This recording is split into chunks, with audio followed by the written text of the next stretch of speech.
oil into the Gulf of Mexico. With us this morning, someone who's had a bird's eye view of just exactly what is going on. Congressman Bill Cassidy. Good to see you, Representative. Thank you so much for being with us.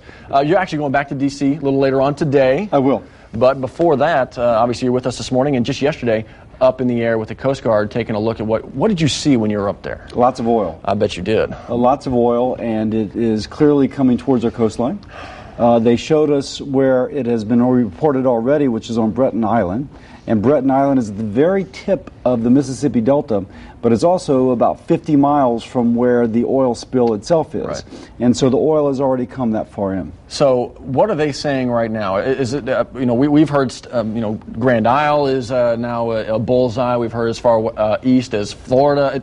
Is there no stopping this gigantic blob of oil growing in the Gulf? Well, I think, one, it depends on the weather. Sure. And so the weather has been blowing towards the east, which is why it's been going there. Now I gather it's blowing the other way. Right. Now may push it back over towards the marshland. If we have huge waves, it breaks up the oil slick. If we have relatively calm seas, it allows it to burn or be skimmed. On the other hand, it doesn't break up the oil, so it's more likely to be a slick. Is there enough, in your eyes, obviously you get to hear a little bit more than just the average folk with your position, is enough being done right now to not only contain the oil, but stop the leak? Because right now, we've got hearings up in D.C. today from the executives from BP to Halliburton talking about laying blame.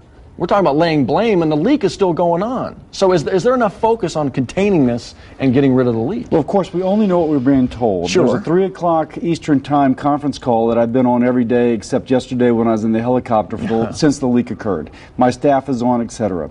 And so clearly there's a lot of resources being deployed. The purpose of the hearings will be to, one, establish what happened. Sure. How do we prevent it? How do we prevent the loss of life that we had this time? Right. Safety of our workers, if you will, going forward. And then we'll also figure out if enough's being done. Clearly, there's a lot of resources being done, though. When we were out there yesterday, we could see the 2 relief wells being drilled, which may take another 80 days. But still, there is an effort taking place now, which is substantial. They talk about that taking, up to 3 months for those relief wells, and obviously we saw the containment dome, its failure over the weekend.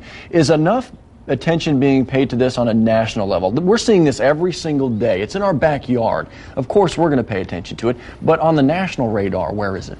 It still ranks high because clearly energy production plays huge going forward. One thing we have to make sure is that people don't have their whole vision of offshore drilling colored by this. Correct. Which is a terrible thing to happen. On the other hand, I think there's 3,800 active rigs out in the Gulf right now, so I was told yesterday, and the safety record has been substantial. So we have this balance which I think, frankly, Louisiana is perfectly poised. We've learned this balance.